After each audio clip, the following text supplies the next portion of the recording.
bonsoir. Saviez-vous que Mickey a failli ne jamais voir le jour? Qu'un autre personnage aurait dû prendre sa place? Non.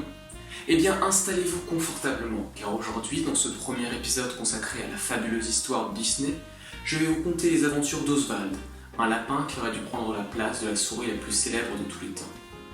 Mais avant de vous en dire plus, resituons le contexte. Nous sommes dans les années 20 et Walt Disney, qui est encore à ce moment-là un jeune animateur travaillant chez Universal, vit son premier succès avec les Alice Comedies, une série mêlant des images réelles avec de l'animation qui s'inspire du conte d'Alice au Pays des Merveilles de Lewis Carroll. On y retrouve Alice qui rêve de séquences d'animation assez loufoques dans un monde appelé Cartoonland. Cette série est une véritable réussite pour Walt Disney. Pourtant, après 3 saisons, en 1927, Walt Disney ainsi que son producteur Charles Mines décident tous deux de stopper les Alice Comedies.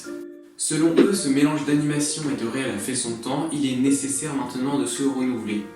Entre alors en scène Carl Laem, le directeur de l'époque des studios Universal, qui approche Walt Disney afin de lui demander de créer une nouvelle série mettant en vedette un lapin.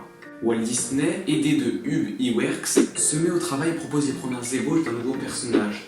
Alice est ainsi arrêtée dans sa course afin de laisser place à un nouveau personnage, cette fois-ci entièrement animé en 2D, se prénommant Oswald.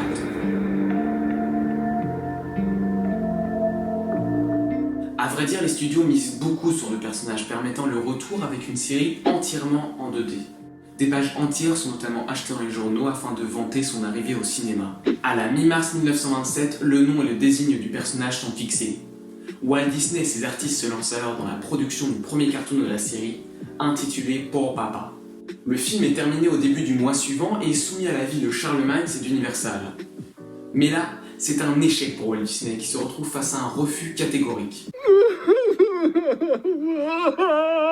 Le héros est alors trouvé peu sympathique, trop vieux, trop gros, et ses gags sont jugés poussifs et répétitifs. Walt Disney encaisse alors les critiques et accepte de recommencer intégralement le travail.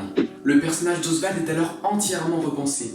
Il en est de même pour ses aventures qui gagnent en fluidité, en action et en humour. Walt Disney retente alors sa chance avec un deuxième opus, Toilet Troubles, qu'il soumet de nouveau à l'avis de ses distributeurs. Et là, l'accueil est complètement différent. La magie de Disney opère. Universal et Charles Mines sont tous deux emballés et la série est officiellement lancée. Une large promotion est alors organisée à travers toute l'Amérique et les spectateurs comme la critique sont unanimes dans l'éloge. Ce premier épisode d'Oswald le lapin chanceux est une réussite totale. Suite au succès de ce premier épisode, les studios commandent à Walt Disney une première saison de 26 cartoons. Ce dernier s'empresse alors d'agrandir son équipe afin de pouvoir assurer la cadence de production. C'est ainsi que Les Clark rejoignit l'équipe, un animateur qui deviendra par la suite un des 9 vieux monsieur, avec Wolfgang Retterman, Eric Larson, Walt Kimball, Milt Kahl, Frank Thomas, Ollie Johnston, John Lewis Perry et Mark Davy, qui furent à une œuvre parmi les plus grands animateurs que n'aient jamais connus les studios Disney. C'est aussi à cette période que Walt Disney invente et met en place une stratégie de marchandisage, une stratégie qu'il reproduira par la suite avec Mickey, en voulant envahir le marché par tous les produits imaginables à l'effigie du lapin avec l'intention de décupler les possibilités de rentabiliser son personnage. Mais ce que Walt Disney ne sait pas encore, c'est que la gloire d'Oswald le lapin chanceux ne sera que d'une courte durée. En effet, 1 an plus tard, en 1928, tout va basculer pour notre lapin, pas si chanceux que ça. En février 1928, alors que la moitié des cartoons d'Oswald le lapin chanceux est déjà réalisée et que le succès du lapin continue de grimper, Walt Disney rejoint New York en train pour renégocier son contrat avec son distributeur Charles Mines. Il espère à ce moment obtenir en sa faveur une rallonge du budget sur le prix des épisodes. Mais malheureusement pour lui, le rendez-vous va être loin de se dérouler comme prévu. Non seulement Charles Mines va exiger une baisse du coût par épisode, mais en plus il va annoncer à Walt Disney qu'il a conclu avec tous les animateurs clés des contrats à son nom. Pour résumer, il a tout simplement mis la main sur l'équipe de Walt Disney, le privant ainsi de son moyen de production. Walt Disney va alors voir partir avec tristesse tous ses animateurs qui, à l'exception de Les Clark et d'Hubie Wers qui lui sont restés fidèles, n'ont fait preuve d'aucune loyauté en se vendant en secret aux distributeurs. Pour l'instant, le coup de poker de Charles Mines se déroule à merveille. Pourtant, ce dernier vient de commettre une erreur qui lui sera fatale. En effet, il ne souhaitait pas éliminer Walt Disney en se passant de service, bien au contraire, il souhaitait même le réintégrer dans son équipe. Mais ce qu'il n'avait pas prévu, c'est que Walt Disney pourrait peut-être refuser son offre. Et c'est exactement ce que fit ce dernier. Après cet entretien, Walt Disney rompit tout contact avec Charlemagne et Universal, se limitant juste à honorer son contrat en terminant la livraison des cartoons prévus. Walt Disney est désormais convaincu qu'il lui faut voler de ses propres ailes. Il laisse alors Oswald à Mines et, avec l'aide de son frère Roy et des animateurs qui lui sont restés fidèles, Les Clark et Hugh Ewers, il part fonder Walt Disney Productions. Rien que ça. La légende raconte d'ailleurs que dans le train le ramenant à Hollywood, Walt Disney se tourna déjà vers l'avenir et imagina vaguement un nouveau personnage, une petite souris. Charles Mines, de son côté, se retrouve vite dans une situation extrêmement délicate. N'ayant pas envisagé que Walt Disney lui claque la porte au nez, il se retrouve seul face à Universal qui, ravi du succès d'Oswald le lapin chanceux, s'empresse de commander une deuxième saison. L'ex-producteur de Walt Disney essaie donc bien tant que mal d'honorer son contrat et de produire les cartoons demandés. Pour gagner du temps, il prend la décision de ressortir le tout premier cartoon d'Oswald, pour papa, celui-là même qu'il avait pourtant refusé un an plus tôt à Walt Disney. Les années qui suivirent, les dessins animés produits par Charles Mines ne se distinguèrent pas vraiment de la période de Walt Disney.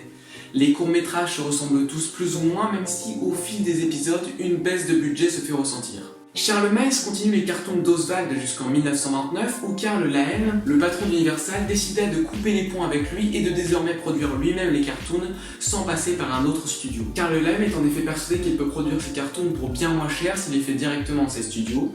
Avec le jeune Walter Lantz à la tête des studios d'animation d'Universal, il continue les cartoons d'Oswald qui va vivre de nombreuses aventures mais sans jamais connaître un grand succès.